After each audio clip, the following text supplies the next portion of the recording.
moment per million. Sweden not far behind, and the other European countries have virtually controlled the deaths at any rate from infections on a daily basis at the moment. And if today, the Office for National Statistics published figures on the state of the deaths in UK compared to the rest of Europe. And they measured the number of extra deaths compared to where it would normally be each week or over 2019. They compared it to each week over 2020. And England and UK have the largest continuous excess mortality of any country in Europe. Nobody else has had more excess deaths compared to the average than any other country. So the UK has really suffered badly from the virus and the inability to contain it. I just want to briefly go back to how the virus comes about. For decades now, we've seen an expansion of industrialization, fossil fuel exploration, logging, mineral exploration into the furthest corners of the planet as capitalism tries to expand its search for energy and its drive for profit. As a result, wildlife, which has been in very remote areas, which has lots of pathogens in them which are dangerous to human beings, have not been in contact with human beings. For thousands of years, these pathogens have sit inside the DNA and the bodies of wildlife. But through the increasing encroachment of human beings towards all parts of the planet and the industrialization of farming as well, the wildlife, bats and so on have spread to animals in the farming and into the markets, and now we know to humans. And this is not the COVID-19 is not the first, it's one of several pandemics that have spread through this method. And this is the real danger. So the first thing to say is that the COVID virus and the pandemic didn't come out of the universe like a meteor coming out of the sky. It was a process which was being caused by human development because it spread from wildlife to us in the same way that when Europeans went to the Americas in the late 15th and early 16th century, most of the population of the Americas, the indigenous population, was wiped out by pathogens which Europeans carried, which they were immune to, similarly to as wildlife, and they wiped out that population very quickly as a result of the diseases they caught. Similarly, human beings are now getting diseases from wildlife through to animals and raising a series of pandemics which we have not under control yet, through these wildlife markets in China, but elsewhere, but also straight through industrial farming in general. Now, the UN and other bodies health bodies have been well aware of this danger of pandemics, and they've had a monitoring system called the Global Preparedness Monitoring Unit, and every year it published a report about the danger of pandemics. Only in September 2019, it said it was a real possibility that the world was at risk from a new and dangerous pandemic, and it presented this to all the national governments as something that they should be aware of. They need to devote energy and resources to controlling this. But absolutely was nothing done in most countries in the world. No attempt was made to build robust health systems. No attempt was made to research for vaccinations and other medicines that could protect us from pandemics. No attempt was made to get the services in a position where we could deal with this. It was ignored because, of course, it would cost money, and because people, those in governments that are doing that were just hoping it would go away. Nothing has been done for years, decades, by the big pharmaceutical companies to look at methods by which we could contain these dangerous pathogens, either through a vaccine. We have vaccines for influenza. They're relatively effective, not greatly effective. There's not been even a regular research done in vaccines for influenza, and certainly little has been done in vaccines for these various pathogens, these new pathogens which have caused the pandemic. Big Pharma doesn't make any money out of doing that. It's concentrated on heart medicines, tranquilizers, various other things in the Western world, which it can make money out of. It's not interested in solving plagues which could exist around the world. of the 19 US pharmaceutical companies, 15 do no work whatsoever in this area, in vaccines and other medicines in diseases in the so-called third world. And this particular pandemic virus is not like flu, contrary to some arguments. It's much more deadly. As far as we can tell, it's likely to have a death rate of at least 1%. That sounds small. But if everybody got it in the world, then 1% would die. You can estimate that's the sort of size of 50 to 70 million people would die. That's 10 times more deadly than the average flu, which is about 0.1%. It could be less than that, but it's still hugely more dangerous. Also, we now know from the experience of the last 6 months that the hospitalization rate is much higher and people stay in hospital much longer, and they're often left with permanent conditions of damage to their heart and lungs, which doesn't generally happen with influenza. This is a much more dangerous virus, and without any attempt at containment, it would have massacred a large portion of the human population. Of course, governments have attempted to contain it, but because they didn't have any health system that was really robust and prepared for this in most countries, or they just ignored and were reckless about it, then what's happened is most governments have been forced into major lockdowns of the economy in order to try and control this virus.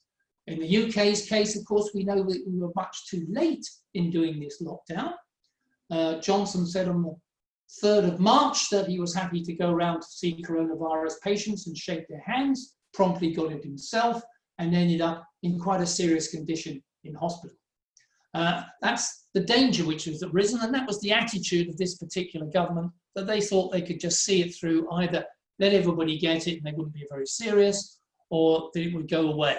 And only were they forced, really under public pressure and media pressure, to introduce the lockdown. The COVID-19 meetings, which Johnson hardly attended, they were not considering to introduce the lockdown and control this virus in any way. They were going to go down the Swedish road, maybe, or even worse, do absolutely nothing. But under the pressure of the public, who was already beginning to isolate themselves from this danger, they were forced into this lockdown process, which they've done haphazardly, cack-handedly, and confusingly for the public in general. And one of the most terrible things which happened, which we now know, the House of Commons reported on this today.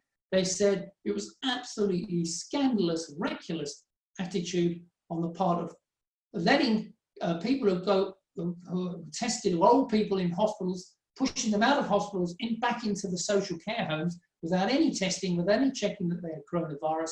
And as a result, it was basically a massacre of old people. 400,000 people live in social care homes, most of them privatized homes, and there was no attempt to protect this sector of the population. So we've seen a huge death rate compared to the rest of the population in social care homes as a result. And this has been a disaster, especially for the staff and also for the patients. As one of the heads of Social Care Association, the private sector, said, it's a moral scandal and a financial disaster, of course, for the private sector care homes. But the privatization of the care homes is part of the problem. They're not connected to the hospital system, the health system. We don't have a public social care system anymore. It needed to be integrated so that we could have dealt with that. We needed, of course, massive more hospital and acute beds, PPE equipment, ventilators, and all the other things to protect staff and potential patients from dying. And so a lot of people have died because we didn't have that, and we could have protected it. Now we're able to get the death rate down, partly because we're in the position where we can cope with this, only 6 months too late. So there's a massive effort on the part of the NHS staff, including foreign workers, huge number, who are operating the NHS, shortly to lose their right to stay in the UK without going through all the procedures. And we're way, way short of the nurses and the workforce that we needed for the NHS. Care workers and nursing staff are paid a pittance compared to what is regarded as much more important jobs like city traders and so on. I asked myself during the COVID, I don't know what you think, But one thing I've learned from the COVID is there are certain jobs that are absolutely necessary in our society, whether it's rubbish cleaning, delivery, transport, hospital workers, health workers, care workers, these sectors of the population are necessary. I can think a lot of people who aren't necessary: city traders, hedge funds, management consultants. Do these make, if they'd all died or if they'd all stopped working, would it have made any difference to the economy? Not one iota. And that includes economists as well. As far as I can see, they don't have any particular great use for society.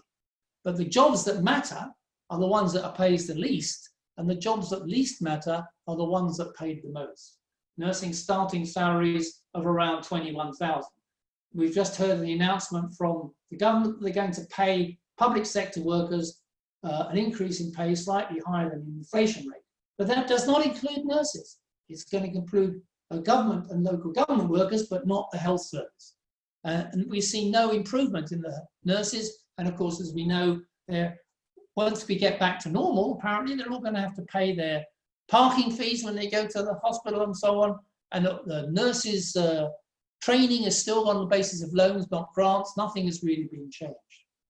But I just want to deal now with the hit that it's been. The lockdown has drastically reduced the level of economic production, of spending, and of people's incomes.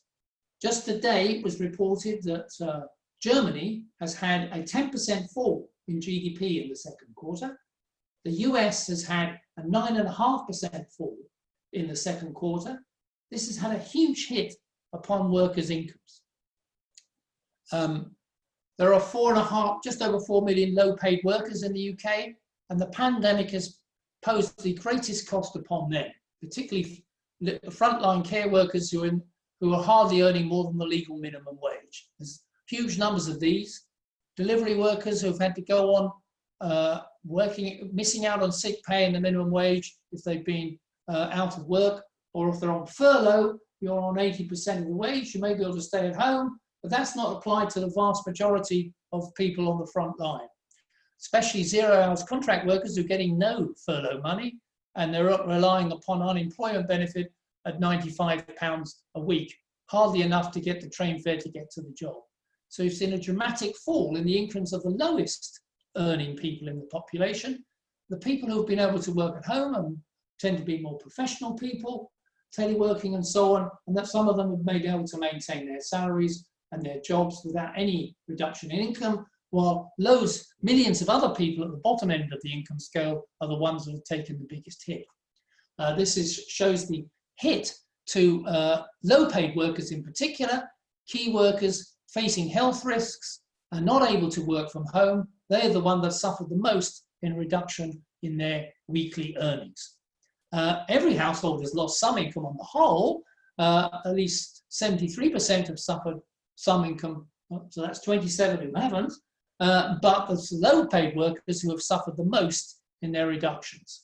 Again, we can see that 1/3 of the lowest paid fifth of employees have either been furloughed on lower incomes or lost their jobs completely or had their hours and conditions reduced. Take an example of British Airways. British Airways has announced that all their employees will no longer be employed by the end of this month. They'll have to reapply for their jobs in August, and they will be on new contracts, new conditions and so on, and not all of them will get their jobs back. That is going to be the sort of thing that's going to happen through August, September and October on a big scale in the UK and in other parts of the world. And we also see a massive increase in the number of people forced to claim universal credit and unemployment benefit, job seekers allowance, as a result of the collapse of the economy and their jobs and the closure of the lockdowns. Only half workers are working now. They're either temporarily or permanently closed their employers, they're either being furloughed off, and only the other half now facing the possibility of either losing their jobs or being in a position where they have to take lower conditions, worse conditions, and not have the same hours and the same income that they had before. And there's nothing to back them up. Low to middle income work families in the UK have no savings. 55% of adults in the lower half of the income earning community have no savings at all. So there's nothing to back them up if there's no